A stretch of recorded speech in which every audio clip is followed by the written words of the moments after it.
This episode is brought to you by Sterling Soap Company. How often do you think about your soap? Well, if you answered, not much, maybe you should. You see, a lot of what passes for soap in stores is technically not soap, according to the FDA's definition. It's full of lab-created chemicals and detergents because, well, it's cheaper to make.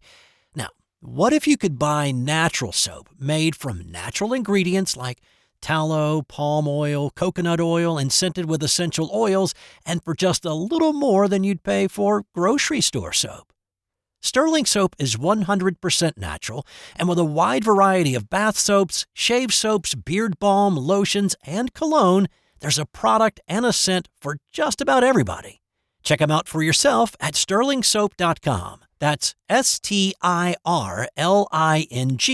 soap.com. Hey there, sports history fan. This is Darren Hayes, host of the Pigskin Dispatch and Jersey Dispatch podcast. I hope you've enjoyed another great episode here on Sports History Network. Now, speaking of sports history, this episode was brought to you by Firefly Books, and they have two great ones for you this summer.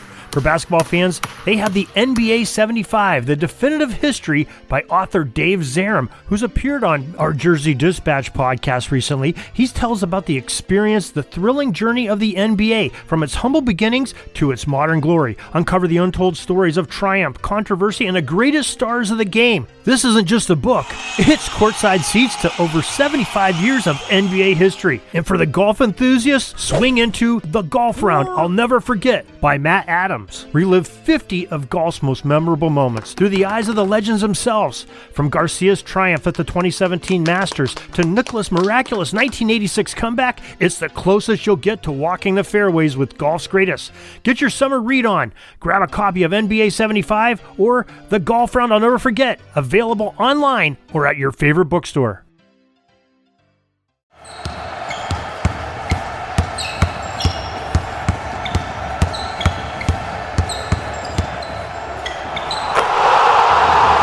This is Basketball History 101 with Rick Loayza. Welcome back to award-winning Basketball History 101, part of the Sports History Network.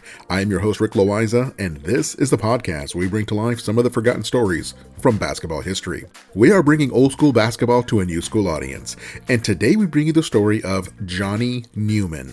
Now, he is a somewhat obscure player. He never made an all-star team, never led the league in scoring, and never won a championship. But if you were around during the 1970s and were a big fan of the old ABA, then you were definitely familiar with Johnny Neumann. He was one of those players who was an absolute phenom in high school. I mean, most players who play in the pros usually were dominant in high school. Neumann was from Memphis, Tennessee, where he led Overton High School as the state's leading scorer. He had the record for the most career points ever scored by a high school player in the state of Tennessee. This guy was on everyone's recruiting list, at least all of the big schools within a couple of 100 miles of Memphis. Now, he went to the University of Mississippi, where he scored 40 points per game, which was enough to lead the entire nation. He even once scored 60 points against Baylor University. To put it one way, he was the Steph Curry of his day. He was a 6'6" shooting guard who could shoot the lights out back in his day. He was so good that the ABA took notice and just had to have him in their league. Also, the ABA had no problem taking players who had not yet finished college. So, the Memphis Pros approached Neumann, who was still only 19 years old at the time, and offered him a 5-year contract for $2 million. And that was enormous money back in 1971. That was almost as much as an NBA superstar. This was Wilt Chamberlain kind of money.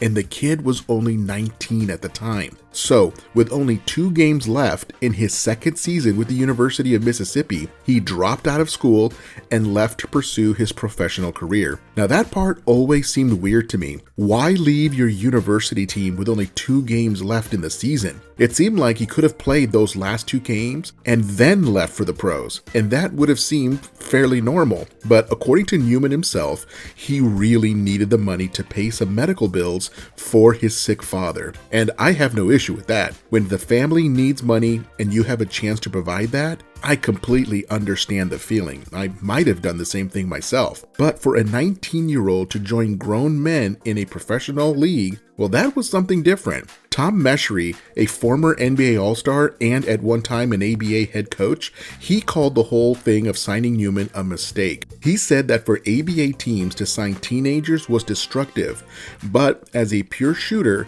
Neumann was nearly as good as Maravich. Now here is where things started to go sideways for Neumann, and as I've said, he was only 19 years old when he joined the Memphis Pros. He was showing up late for practices or not showing up at all. He got into constant arguments with his coach, and he did not like having his game criticized. He did not feel like he needed to improve anything. In his young mind, he was already a great player with no need for improvement. Now, that part I can understand to a point. He was such a great shooter that he probably never ever heard anything negative about his game. He had probably been told his entire life just how great of a player he was. No coach up to that point had ever said anything negative to him. But this was the ABA. These were grown men, and every player has at least something that they need to work on to become a better player. Now, let's just say that he handled criticism poorly. As a rookie, he averaged 18 points per game for the pros, and that is a great average for any rookie. But as I mentioned, he got into fights with his coach. His coach and teammates were complaining that Neumann did not pass enough. He was a volume shooter and somewhat selfish player, but what would anyone expect? For his entire life up to that point, he was always the first option on every possession. He had never played any other way. Now, here is the positive.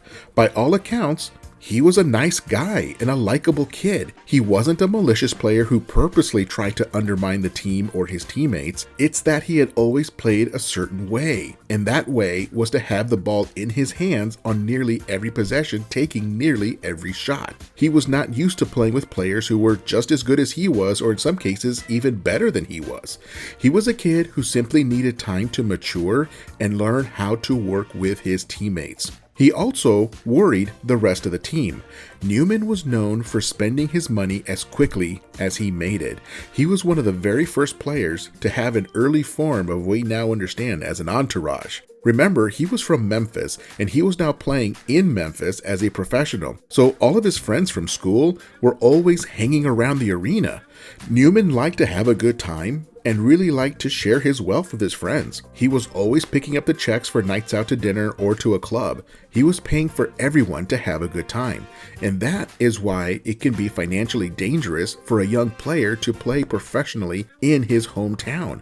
All of his friends and family are nearby, and he had flashy clothes, jewelry, and at one point owned 7 cars. His teammates and coach realized that if he kept spending his money at this rate, he would retire from basketball completely broke. His former coach, Bob Bass, convinced Neumann to go down from 7 cars to just 3 cars. His talent as a shooter got him everything he had ever wanted, and he was taking full advantage of that. Now, things were eventually going to catch up with him. After his first 2 years in the ABA, his scoring average began to drop. At one point, the team waived him. In sports, at least in the United States, when a team decides to waive a player, it means that the team is making that player available to any other team in the league that wants to have him. The only contingency is that the new team has to take the player's current contract. If the waiver period expires and no team has taken the player, then that player has to return to his old team where the contract is torn up and renegotiated. That is what happened to Neumann. He let everybody know on his team how good he was and how any other team in the league would beg to have him join them. So the team called his bluff and put him on waivers. And in Neumann's case, nobody wanted him, at least not at that current salary. He returned to Memphis a humbled player. Humbled because he was now making far less money than he did in his first 2 years. Eventually, he ended up playing for Utah, Virginia, Indiana, and then Virginia again, and then Kentucky. At that point, the ABA merged with the NBA, and Neumann landed with the Buffalo Braves, where he averaged only 9 points per game. But after just 4 games with the Braves, he got traded to the Lakers, where he averaged 6 points per game. And he finished his career with the Indiana Pacers, where he only averaged 4 points per game. And then he was done. At just 26 years old, he was out of the NBA at a time when players have yet to even hit their prime. He was one of those players whose best years were his first 2 years, and then his numbers dropped until he was completely out of the league. 26 years old is very young to be out and needing to find something else to do. But he did find something else to do.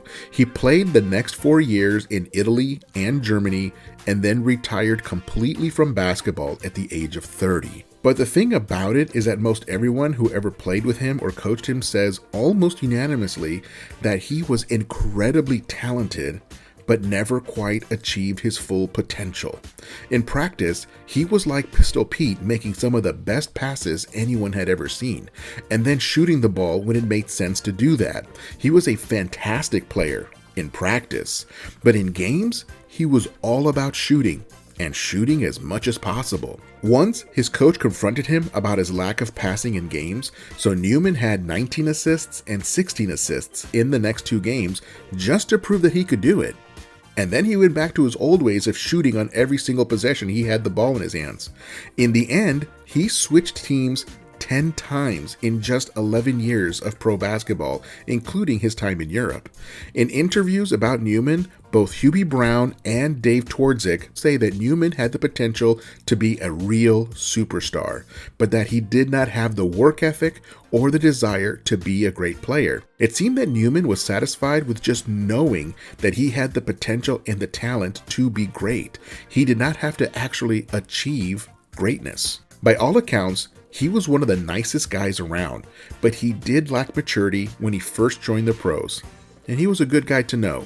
Unfortunately, Johnny Neumann passed away in 2019 at the age of 67. His story is one of greatness unrealized, but he still played in the pros, and that is a very rare and special thing. Very, very few players achieve that level. And that takes me to another thought. How many players can you remember who had the talent and the potential to become one of the great players in the NBA, and for some reason just never realized that potential? It seems to happen more often than we care to admit. At the same time, the NBA and other leagues are incredibly competitive. There are only so many all-star spots each year. It seems that it is so difficult to achieve that high level of success because so many of the other players are fighting you for those top spots. And that is the story of Johnny Neumann and his time in the ABA. Well, that's it for today. Join us next week when we share another story from basketball history. That's next time on Basketball History 101, part of the Sports History Network, the headquarters of Sports Yesteryear. Go to sportshistorynetwork.com to find out more about this and other sports history podcasts. If you like what you hear, please hit that subscribe button wherever you get your podcast. And check out our page on Facebook. It's called Basketball History 101 Podcast. There, you will find short historical posts, and I'll also announce there when new episodes come out. I want to thank my producer and editor, Jacob Loayza. Join us each week as we continue to mine the history of basketball for more great stories from the past. Take care, and see you soon.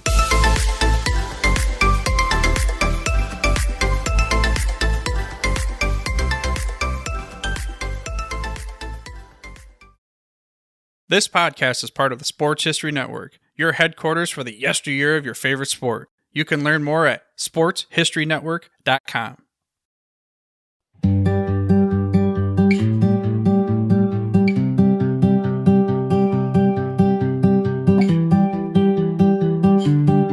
The Sports History Network, where legends live on and the past plays loud. Welcome to the place where history's proud. From gridiron glory to the hardwood stars, from the racetrack heat to Olympic bars. It's the voices, the stories, the moments you miss, told by fans and pros who live for this. Hook and Themic, the Sports History Network, where the past comes alive. Podcasts and blogs that keep the flame high.